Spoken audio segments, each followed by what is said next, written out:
Welcome back to R.M.Broadwell Atelier. Today we're going off-road a little bit to do some plein air painting by the Platte River here in Nebraska. It is early November, so it was a very windy and somewhat cold day, but it had been a while since I had been out to the river, and so I decided to venture out through all the tall grasses and the trees. This is not really a spot meant to be visited, but it's somewhat accessible, and I think it's a really great view of the river. As I approached the river, what really struck me was the glisten on the water. The Platte River is a very shallow river. It's very long, and in this part it's very wide. It is noted for its sandbars, which you can see here. And it's a very unique river. I am someone who is very drawn to the water, and so any opportunity I have to get near a body of water, I'm going to take it. And Nebraska has a lot of rivers, so I like to spend a little bit of time outside in nature and just painting in peace without too many passersby or vehicles. It was an extremely windy day, and you're going to see that here in just a moment. But I have my tripod, I have my compact pochade box, and I'm loading everything up into it and trying to get ready for a painting session. At this point, I know that I'm not going to be out for too long because of the wind and the cold, and there we go. That's what I was contending with today. So it was still worth it, and I actually really have come to love some of the battling the elements with plein air painting. It makes me feel a little bit rugged. And, I try to just take it in stride, because you can't expect to go outdoors and always have a perfect day. And when you do have a perfect day, you end up not having a perfect painting. It's funny how that works. But I really actually liked the painting that I ended up with on this plein air session. And so I'm just going to walk you through a little bit of that process. So, of course, it's the Platte River. It's Nebraska. It's very flat. Platte literally means flat. So when I'm drawing this scene, you're going to just see a lot of horizontal elements. And there are some trees in the distance, but I'm not going to go in here and try to make this landscape something that it's not. I'm actually going to just really embrace how horizontal and flat it is. And I really want to get a good sense of light and atmosphere in this painting. I think that's something, depending on where you live, that can be a challenge, or it can be something that you take for granted. There are areas where there's just not a lot of visible atmosphere. Here in Nebraska, if you don't have trees obstructing your vision at all, you can just see for miles and miles and miles.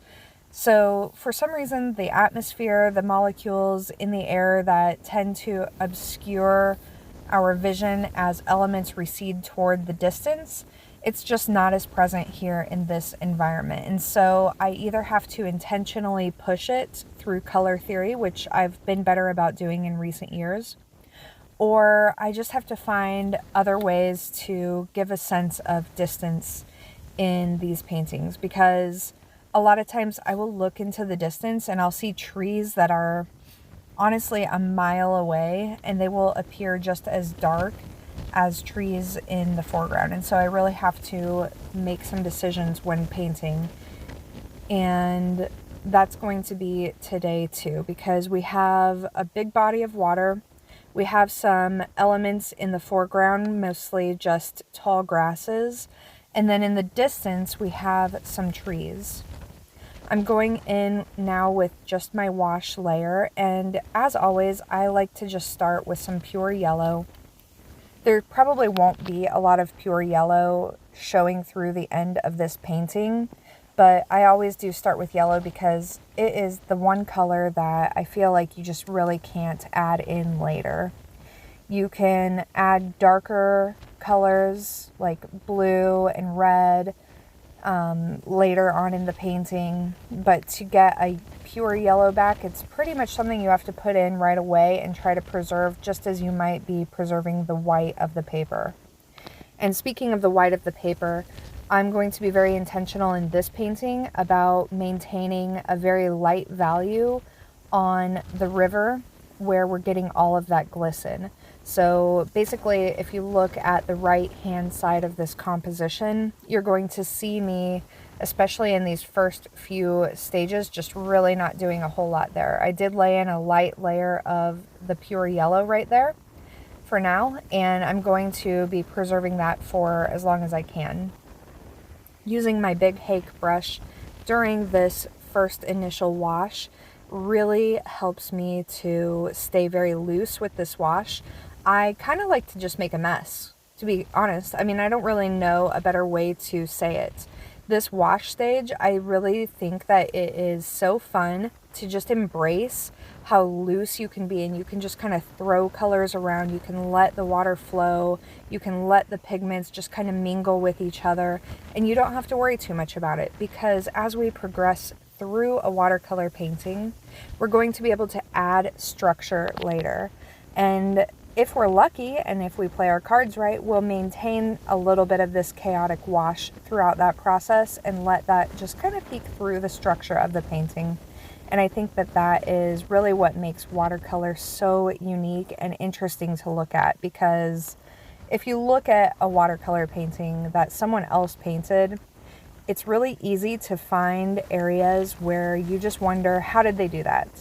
How did they accomplish this unique mingling of pigments? Like, you can see the different pigments coming together, and you might think that that's meticulously planned, but I would say the only thing in a watercolor painting that needs to be meticulously planned is where you want to preserve the white of the paper or your lightest values.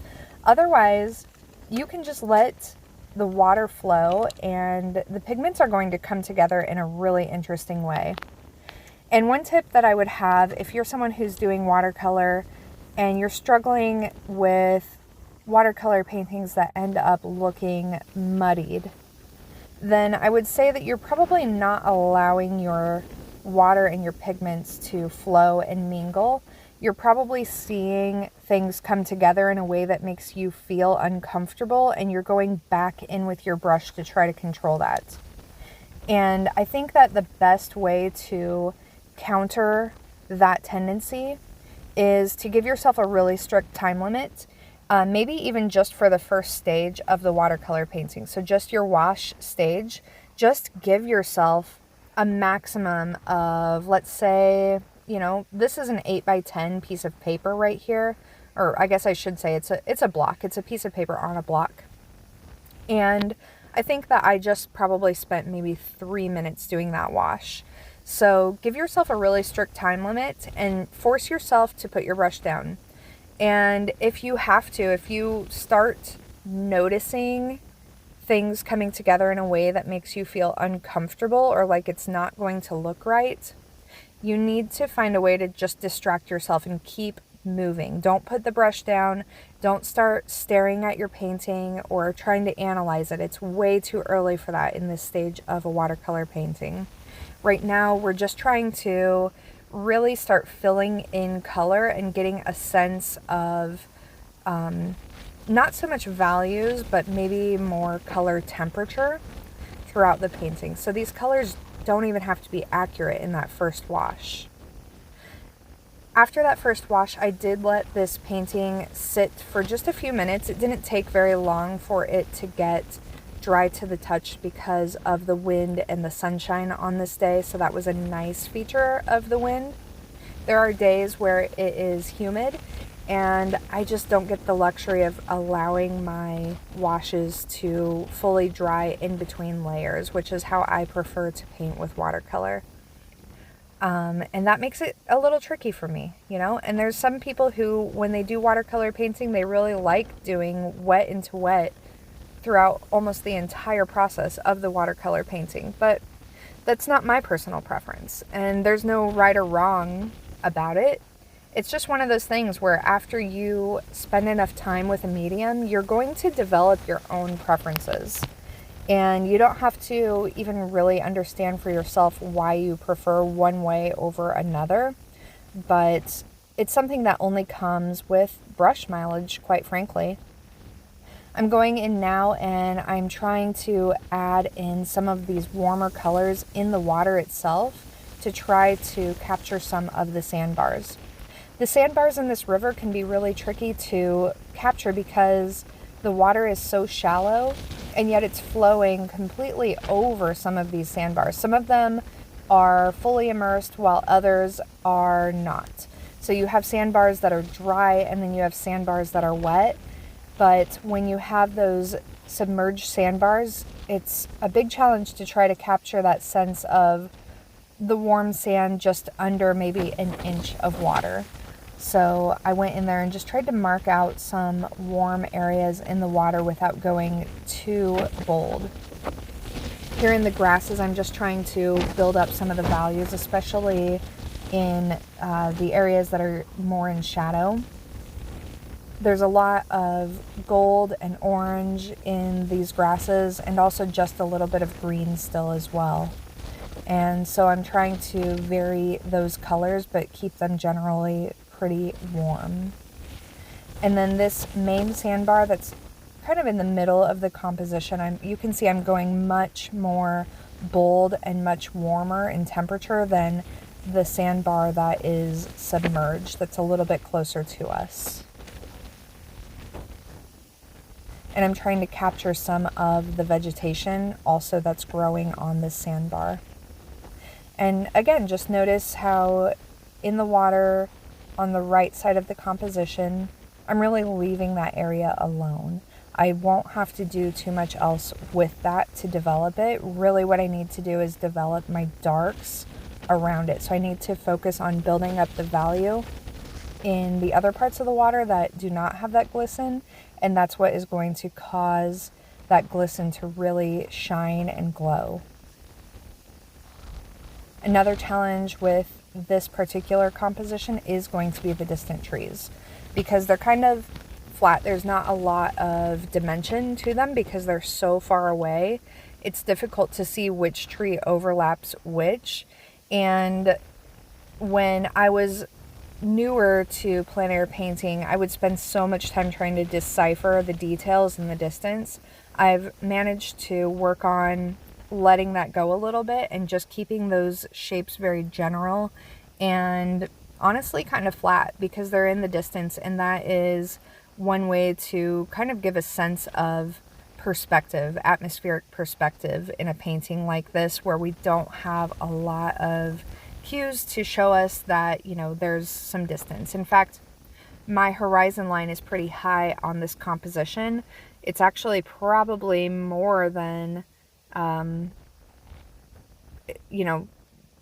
the horizon line is probably less than 1/3 of the composition from the top, if that makes sense. So if we're thinking about composition in terms of the rule of thirds, I would say that the top third would probably be just a little bit under where I put the horizon line, or I guess what you would call the shoreline in this particular painting. And so I don't have a lot of sky showing.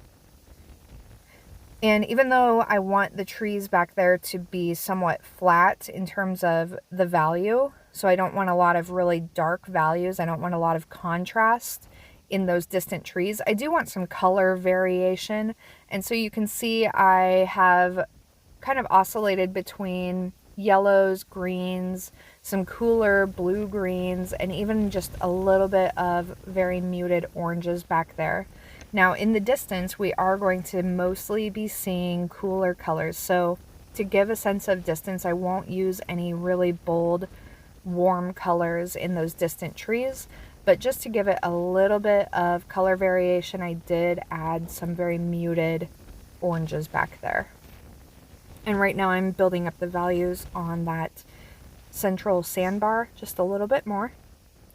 And I'm really looking at the vegetation. I remember seeing that vegetation as almost a violet red. And so I want to capture that. So there's some violet red vegetation on that sandbar, and then the sandbar itself, I would say, was more of like a muted but dark orange. So I guess kind of a warm brown color back there, very muted. And here I am trying to add to some of those submerged sandbars just a little bit more.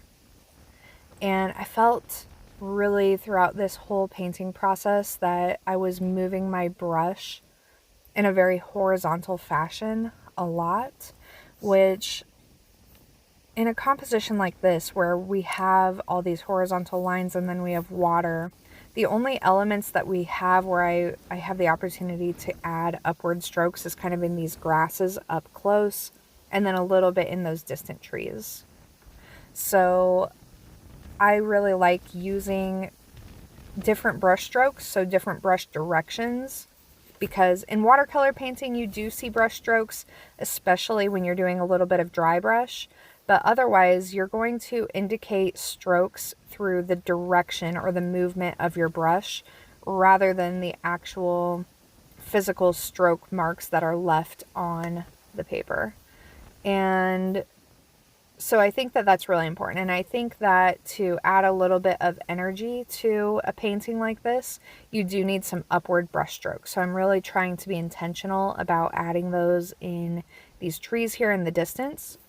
And you can see I added just a little bit of value at the base of the trees so that they look like they are grounded where they are meeting the water.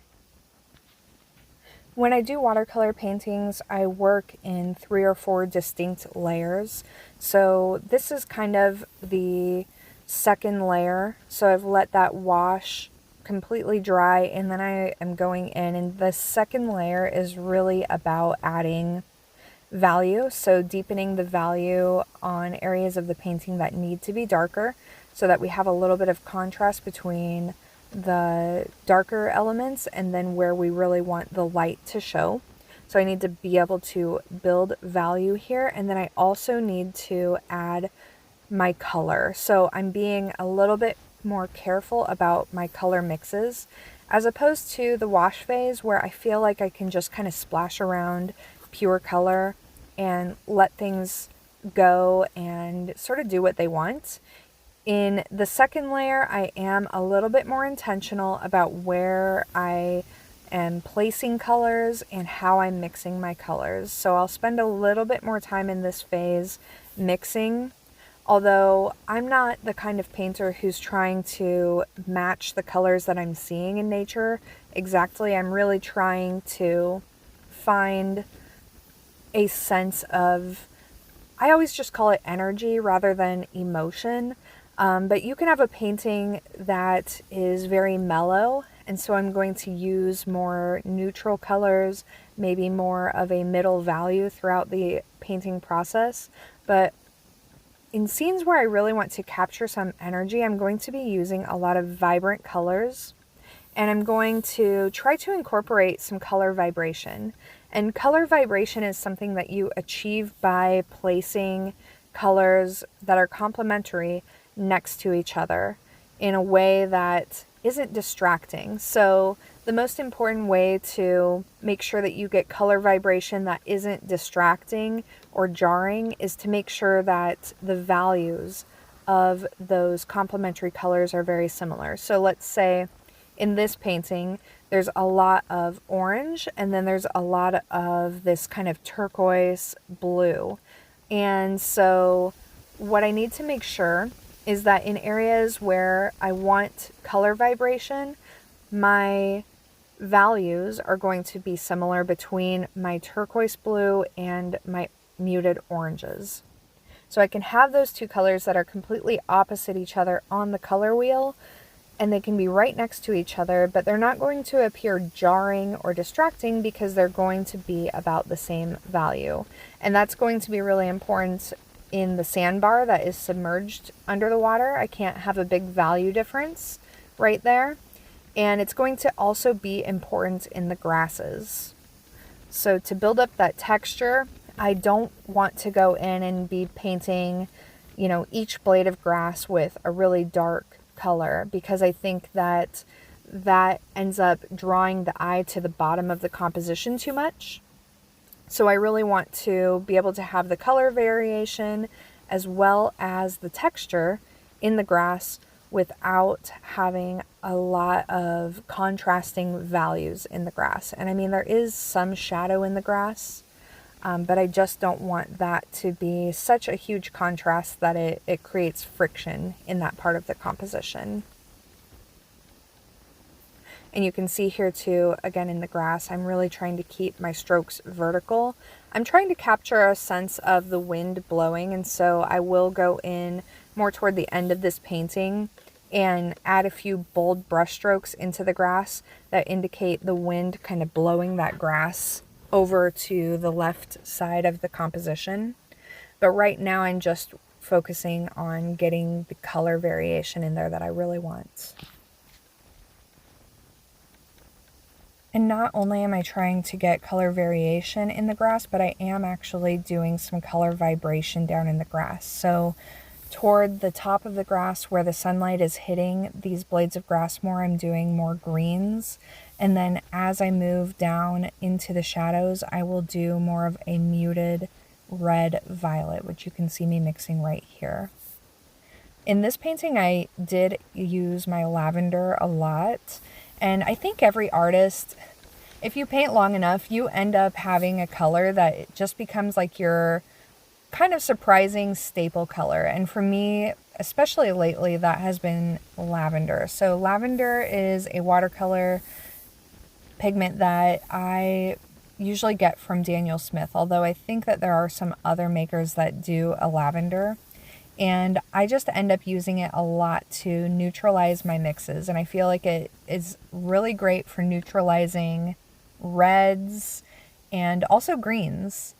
And so I just end up, I don't always use it purely on its own, but it seems like it ends up being in my mixes a lot. It is a little bit opaque, and so I try not to overuse it in a way, because I think that if you have a lot of that going on, it can tend to look a little bit like gouache.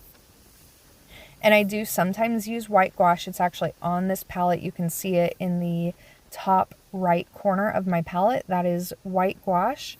But I really kind of only use it in situations where I've finished the painting and I really just, I lost something really important that needs to be there. And so if there is an area that needs to be a little bit lighter and I've completely missed it, I will go and add white gouache, whether it's pure white gouache or I mix it in with a watercolor just to make that color more opaque so it can sit on top of the other colors.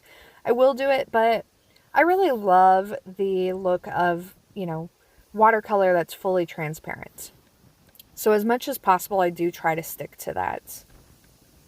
I'm using that lavender actually a lot in the water to try to build up that value a little bit and to neutralize that blue actually.